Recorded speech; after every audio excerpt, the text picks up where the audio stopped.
Hello and welcome to The Public Good. This is Andrea O'Sullivan from the Partnership for the Public Good, or PPG, which unites 278 community organizations working to build a better Buffalo.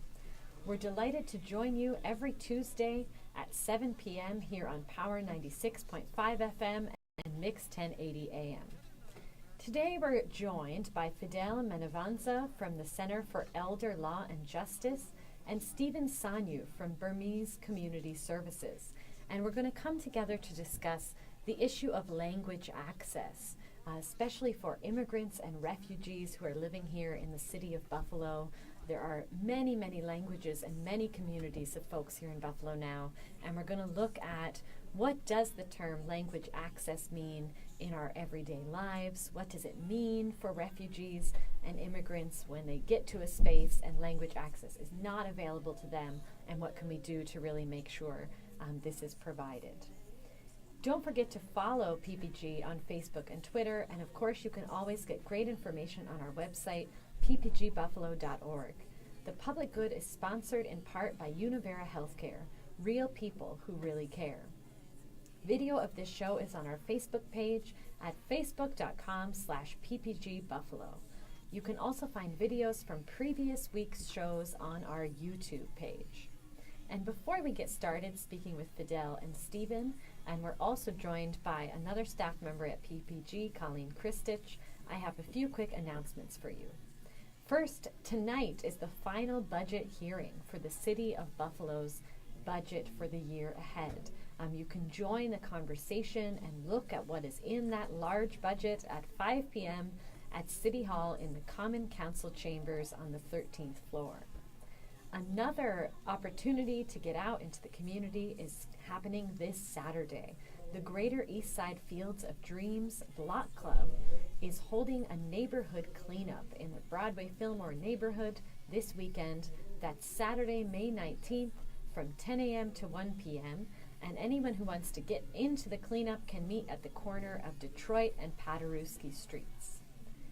Finally, this weekend, another great opportunity for the nice weather that's ahead of us is that PPG partner Colored Girls Bike 2, a group created to normalize biking among women of color, will be having a bike ride this Sunday at 5 p.m.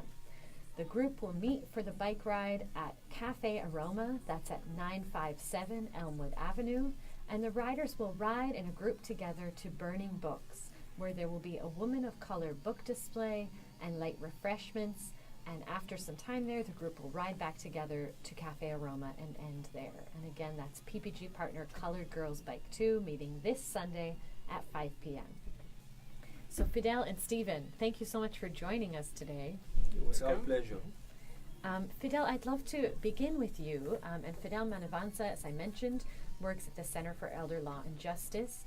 He's a lawyer and actually recently received the Liberty Bell Award from the Erie County Bar Association. And that's a great award that's been given out since 1964. And this is the first time in Erie County that the award has had an immigrant or refugee recipient. So congratulations, Fidele. Thank you so much. And I think that really speaks to the work that both Fidele and Stephen are involved in to increase language access. So before we look at that work, I'd love to just know, Fidele, a bit of your story. How long have you been in Buffalo, and what community are you part of here?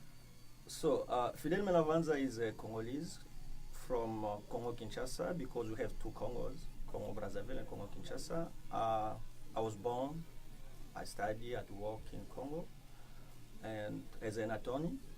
And then I moved here back in 2011 with no English at all. Congo being the French-speaking country. I do share every time when I meet with people asking me about language access issues. The first time ever when I went to New York City with my wife, I was asked by an officer who was my wife actually. Instead of saying she was my wife, I say she's my husband. So we laughed, the officer laughed, but at least this to show you how far we came from when we are talking about language access. So I moved here directly from Kinshasa back in 2011, as I said, with no English, but with hope to a better life and learn learning. So I'm here with my wife and 3 kids, and we start learning English from the scratch, mainly at International Institute of Buffalo and other places. And as of today, I'm delighted to share that I just finished my last exam, and hopefully not next week, this Sunday, I'll be graduating from University of Buffalo Law School, where I was doing my master degree of law. And as you can see, 7 years later, it's a long way, but we can be sometimes proud of ourselves to have been able to do that journey.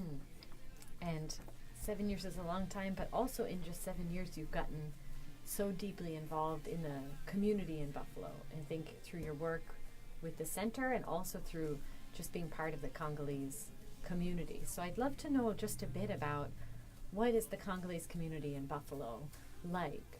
So based on the data, it has indicated that Congolese population is the fourth one here in Irikani. So I don't have the precise number of Congolese, definitely, but I do know for sure, being the fourth yet largest population, that means there are plenty of Congolese here. And Congo is a very large country in the middle of Africa, so people may come from east, west, north, or south. Still, we share the same passion, the same values as the Congolese. And we, as I said at the beginning, we speak mainly French being the official language. But besides that, depending on where you came from, people speak either Kikongo, either Lingala, either Swahili, or Chiluba, or there are some other who speak all those 4 or 5 languages. Yeah, so here in Buffalo, I would say we meet. There are groups of Congolese.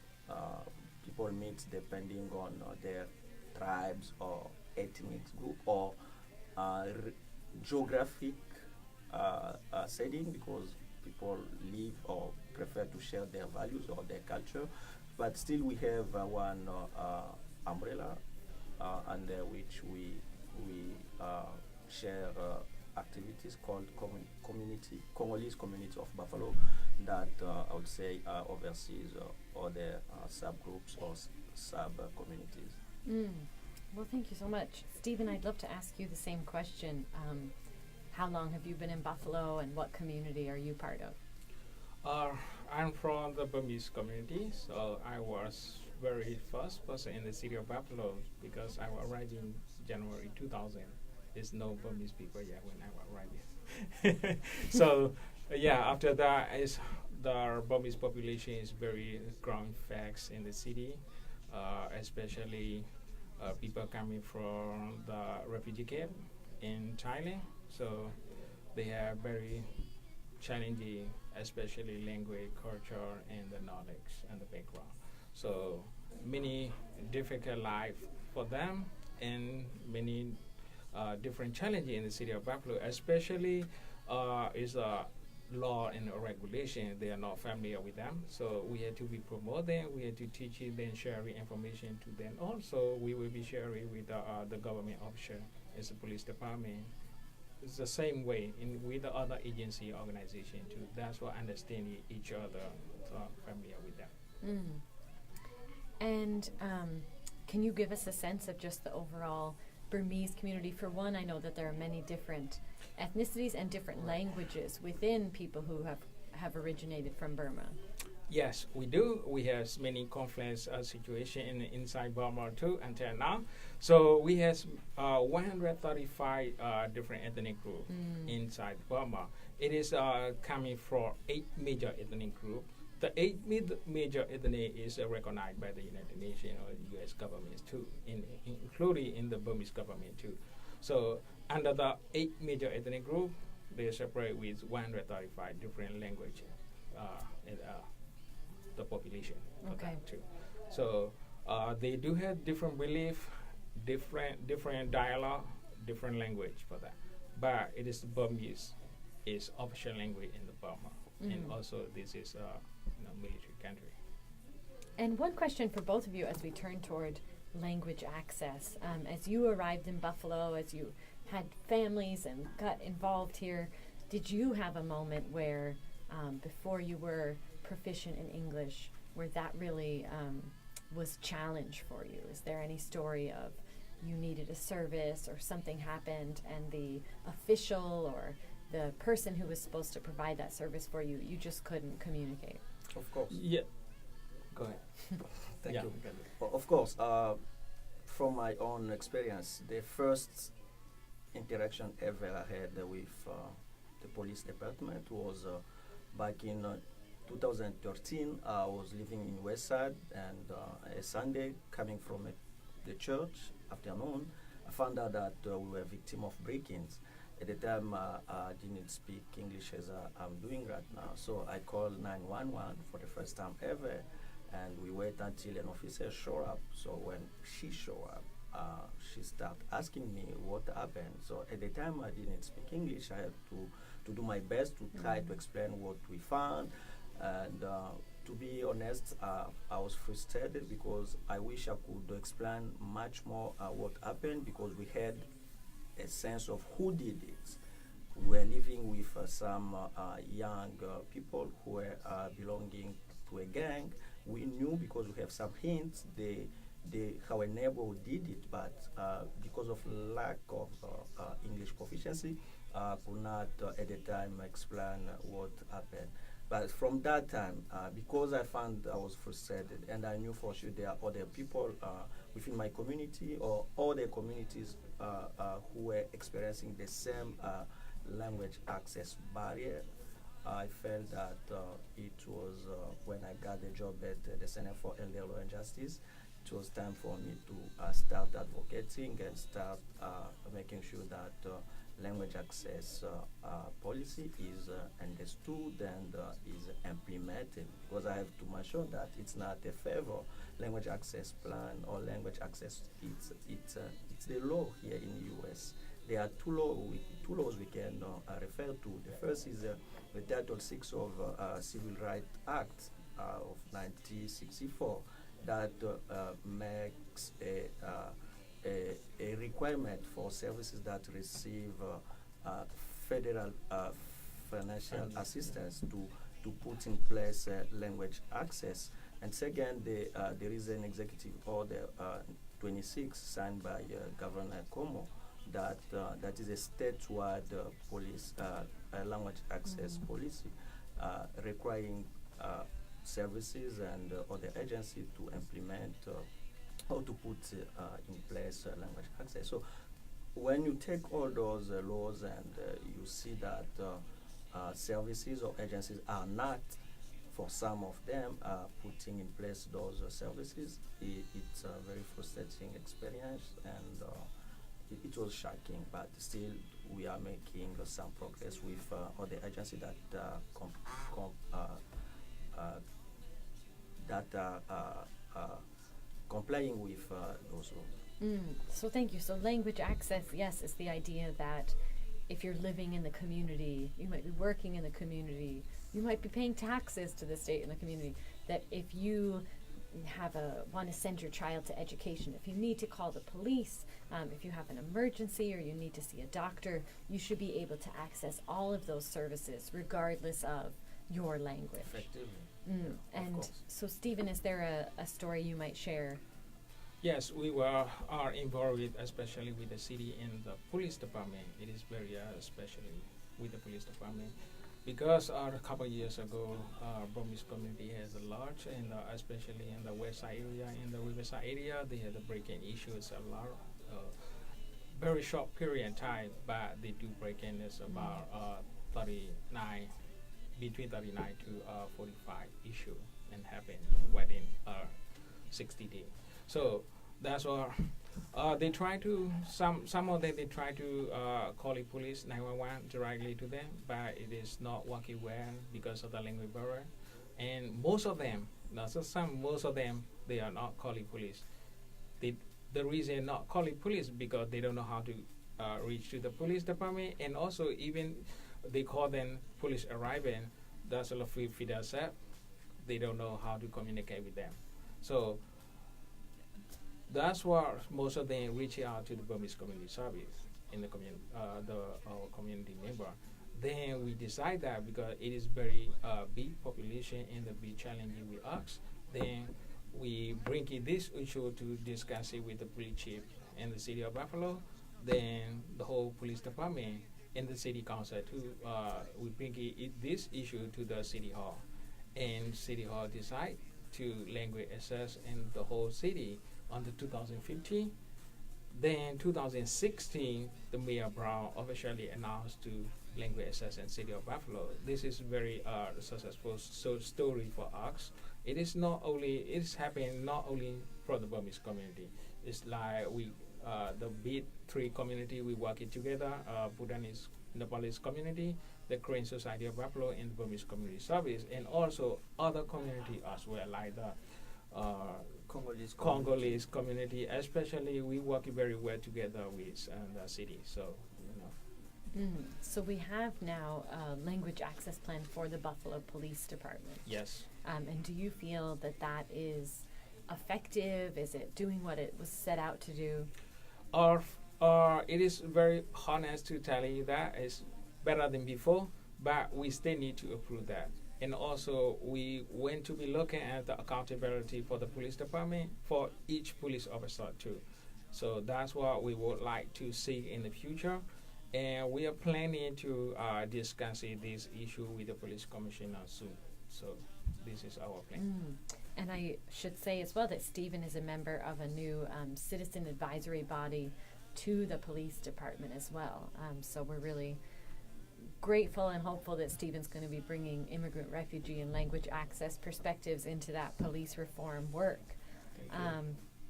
I want to just turn to my colleague from Partnership for the Public Good, Colleen Christich. But first, Fidele is going to come in on this issue. Just a quick comment. We won't just feel like we are focusing on the police department. It's not only the police department that needs language access, and fortunately they already have it. We have plenty other agencies, services that need to put in place language access because they are receiving federal financial assistance. And as I mentioned previously, those are the laws.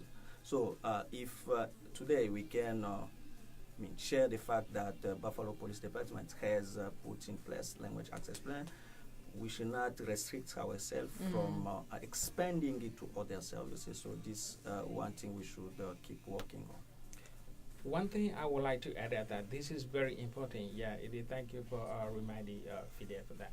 So it's very recently, one of my community members, is not one, it's some of them. So they go into to see specialists. So they are not providing interpreter service.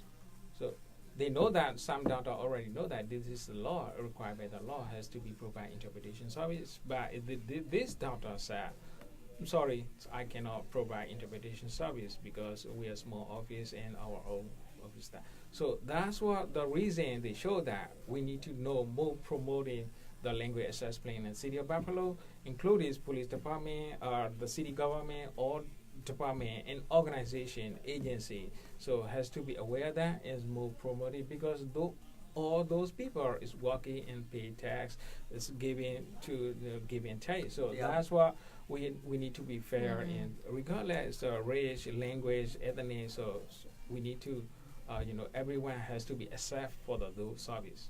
And that increase the inclusion. If there are ways where immigrant refugee can get involved by breaking the language barrier, they will bring on the table talents, they will bring values, and we have many things to share. But if they are now, if the city if the community doesn't put in place ways to bridge the gap between services and refugees and immigrant community, that means we are losing. All of us are losing because we are not taking advantage of what immigrant and refugee can bring to the community. So it's what we call in French le rendezvous du donner du recevoir. It's a give and take. Yeah, it's not just taking from this community. We also want to give. We also have something to share.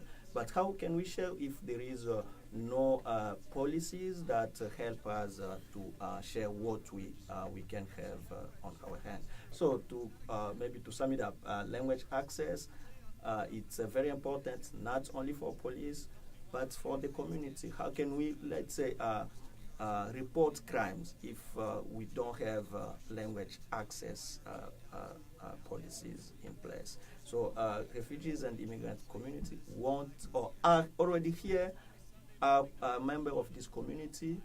They are not asking the sky. They want just to get those policies be implemented, and we will be able to bring much more than we are doing or we are bringing as of today.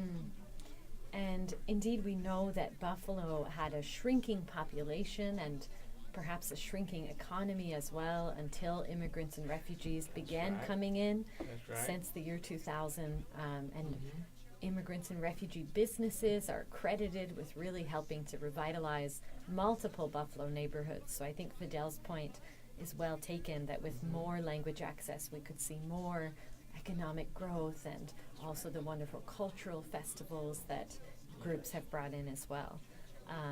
And I think both of your stories are so powerful, because if one can imagine that your house is broken into and you cannot call to communicate with the police, if you can imagine it's the moment when you're walking into the hospital with your wife who is going to have a baby and you really can't fully communicate with the doctors and the nurses, or worse, that someone is passing away in your family. I think it's those really emotional moments that help those of us who were born English speakers to understand what the situation might be like.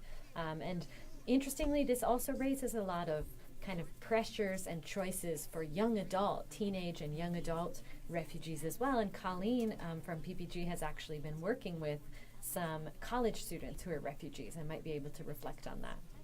Yeah, so I work at Houghton College Buffalo, and that has a Buffalo campus here that's specifically for refugees and immigrants. And so I've been working there for 2 years with Karen and Karani students, and they've shared with me, and I've seen where they had to miss class because they have to take a relative to an appointment or to social services or any type of appointment like that where interpretation is necessary. Their family really relies on them a lot to do the interpreting. And so, I know that they have missed, when they were in high school, they missed multiple days of school, and college missing multiple days of school because they have to be there, and their interpretation either isn't quite quality enough for they would rather have their family member there because they trust them or they entrust their interpretation more, or it's just totally absent and they have to be there or else their parent wouldn't be able to communicate at all. To get whatever service it is that they need. That's why the role of the interpreter is very important for that. It's officially law is not allowing to family member to do that, especially the young people, young children. So it is a law require that, and also they has to be aware of that too, because happen is parents don't know what is law required for the service, and also service provider they are not aware of that too. So we would like to be aware all those variety or the view. So service provider and service receiver for that too. This is very important for the role of interpretation service too.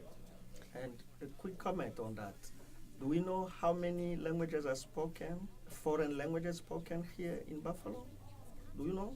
Just a quick data. It's more than 89 different foreign languages are spoken in Erie County. Can you imagine? 89 languages. So where do you put those people if you don't include them in the community? Or we are already included, but we feel like if there are no policies, if there are no language access policies, those people will be left behind, and it's not fair. And mainly as I said, they can contribute, they can participate in the community building. and they are 10% of overall Erie County community population. So it's a huge opportunity for all of us. So we need to be sensitive to that. So as we move towards wrapping up, I'll just ask each of you, Fidele, Stephen, and Colleen, as you look ahead to the continued work for language access, what's one thing that we still need? Great question. This is, to be honest with you, it's to improve what has been already done and to add or to make other agencies, other services that are not at this time or at complying with the law requirements to get language access plan established. We need that. It's not for not only for our sake, but it's for our community sake. So, very short answer is awareness and accountability. Awareness means has to be aware the situation and the language access, how it's working, the policy, procedure, everything's law requirement. Then accountability is need to be good accountability, especially it is a show require is simple. It is police department and police arrest and stop the people, and they have to be put in the police report, and has to be state that what language they spoke with them and how they answer and what is situation happen. So that's why we want to know that and make sure this is a very simple thing for the accountability, and what time they use it, the interpreter, and what time they start happening the accident. So that's what between that we have to account and we know more detailed situation. This all the situation is true or right or something wrong between that. That's why it is very important as awareness for the all service receiver and service provider, and the accountability for who provide the interpretation service, including interpreter and translator. They have to be account for themselves. So it's a good service in the right service. So that's what I would like to see in the future. Okay. Yeah, and I would echo Fidele. I think we need a comprehensive language access plan across city and county services. So instead of doing piecemeal, like just the police department or just social services, it should be anyone who walks into City Hall should be able to get services in their language through using Language Line or some other technology. It should be available in all of the departments. Great. So can I add one thing? I hear the language line. This is very important for us, especially people from Burma. So I see some especially clinic on the some doctor office. They try to use it because they need to save money. It's not hiring a live interpreter. That's why they try to use it. Google Translate or language line. It doesn't work for the Burmese people. It's people from Burma because the official language is Burmese and most ethnic people, the Korean or Korean, they cannot read Burmese language. So we have to kind of watch for false solutions that Yes. phone or tech translation Right, will not because I be know that accurate. I don't want to say what location, what clinic or hospital. They just try to use it and show them they don't understand. And the one most important thing is Burma is very low countries, close country. It's not very low developed. I'm really hate to say my own country is happening like that, but it is a real situation. Other countries use it with a one file, only one file. In Thailand, they use it with one kind of file. In the Congo, Congo Kinshasa, or any other country, they use it one file. In Burma, many different files. We have the Zoji file, it's Myanmar file 3, Myanmar file 1, 2, and the Unicode. The code is different, so that's why it's different codes. They show is different than cell phone and the computer, desktop, or totally different. It's not working well. So especially for the language line and use it with them. That's very important for us because we are the very large population in city of Buffalo. We are estimated about 10,000 people in city of Buffalo, or just people from Burma only. Well, thank you so much for joining us, and we're going to keep in touch as you continue this work. Again, this is Andrea O'Sullivan with Partnership for the Public Good, or PPG. Join us next week, Tuesday, May 22nd at 7 p.m. here on The Public Good when we talk with Andrew Markham from the Accessibility Task Force. It's The Public Good, Tuesday at 7 p.m. on Power 96.5 FM and Mix 1080 AM.